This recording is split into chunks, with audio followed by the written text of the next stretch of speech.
ট্যাবের টাকা নিয়ে জালিয়াতির জাল কি ছড়িয়েছে কালিম্পংয়েও? কেলেঙ্কারির নেপথ্যে কি সেই উত্তর দিনাজপুর যোগ? ক্যান্সারে নেই আর ভয়, NCRI হবে এর জয়। আপনাদের ভরসা নেতাজি সুভাষচন্দ্র বোস ক্যান্সার হসপিটাল। তরুণের স্বপ্ন চুরি করে উত্তর দিনাজপুরই কি হয়ে উঠছে বাংলার মিনি জামতারা? তেমনই অনুমান তদন্তকারীদের। কালিম্পংয়ের গরুবাথান থানার পুলিশ সূত্রে খবর, জেলার কিছু পড়ুয়ার ট্যাবের টাকা অ্যাকাউন্টে ঢোকার অভিযোগে ইসলামপুর থেকে গ্রেপ্তার করা হয়েছে এক যুবককে। ধৃত মোহাম্মদ আলম মুস্তাকিন ইসলামপুর থানার অলিগঞ্জের বাসিন্দা। কলকাতা পুলিশ সূত্রে দাবি, ট্যাব জালিয়াতির তদন্তে দেখা যাচ্ছে বেশিরভাগ টাকা ঢুকেছে উত্তর দিনাজপুরের চোপড়া, ইসলামপুর এবং বিহারের কিষানগঞ্জের বিভিন্ন অ্যাকাউন্টে।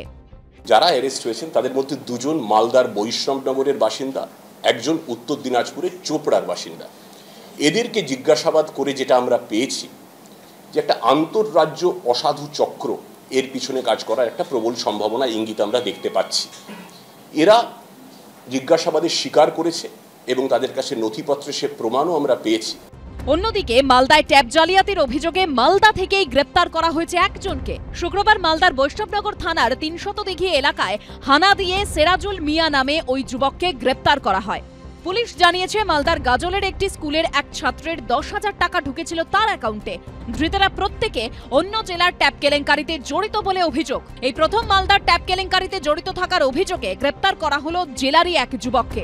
পুলিশ সূত্রে খবর, এখনো পর্যন্ত ১২০টি অভিযোগ জমা পড়েছে। প্রতারণার শিকার হয়েছে ১৯১১ জন পড়ুয়া। ট্যাব কেলেঙ্কারির অভিযোগে গ্রেপ্তার করা হয়েছে মোট ১৩ জনকে। তার মধ্যে উত্তর দিনাজপুর থেকে গ্রেপ্তার করা হয়েছে ৭ জনকে। এরই মধ্যে এদিন উত্তর দিনাজপুরের গোয়ালপুকুরে কিচকতলা হাই স্কুলের ১৩ জন ছাত্রছাত্রীর ট্যাবের টাকা উধাও বলে অভিযোগ উঠেছে। স্কুলে জানা গিয়েছিল যে ঢুকেছে খাতায়। আমি এসেছিলাম যে স্কুলে, দেখলাম আগে ব্যাংকে যাই ও টাকা ঢুকছে কিনা, তারপরে দেখলাম কি ঢুকে নাই। তা আমরা প্রথম দিকে এটা বুঝতে পারিনি, তা আমরা প্রায় ১০-১২ দিন পরে এটা জানতে পেলাম যে আমাদের ১৩ জন বাচ্চার টাকা ফ্রড হয়ে গেছে। তারপর আমি ওই মুহূর্তে কাল অবিলম্ব না করে তৎক্ষণাৎ আমি Islampur sub division police cyber crime অফিসে আমি একটা কমপ্লেন করি। ইসলামপুর সাইবার ক্রাইম দপ্তরে অভিযোগ দায়ের করেছে স্কুল কর্তৃপক্ষ। স্কুল সূত্রে খবর, চোপড়া, গোয়ালপুকুর ও কেরলের অ্যাকাউন্টে এই সব টাকা ঢুকেছে। ঘটনাকে ঘিরে শুরু হয়েছে রাজনৈতিক তরজা। এই টাকাটা লুট হয়ে গেল কারণ কি, এর কোনো বেহিসাবি টাকা কোথা থেকে আসছে, কোথায় যাচ্ছে। লক্ষ্মী ভান্ডারের টাকা, ট্যাবের টাকা। সবচেয়ে দুঃখের বিষয়, গরিব বা পরিবারের ছেলে মেয়েদেরকে উনি আশ্বাস দিয়েছেন যে ট্যাব দেবো, তারপরে পয়সা দেবো, সেটা লুট করে খেয়ে নিচ্ছে।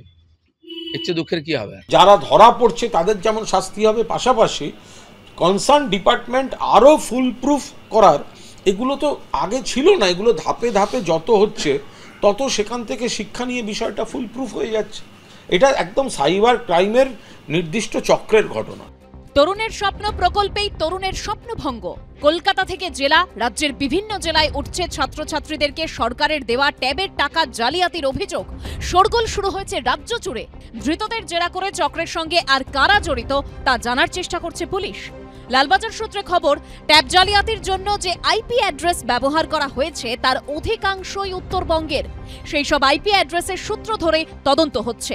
সুদীপ চক্রবর্তী, করুণাময় সিংহ ও ময়ূর ঠাকুর চক্রবর্তীর রিপোর্ট, এবিপি আনন্দ।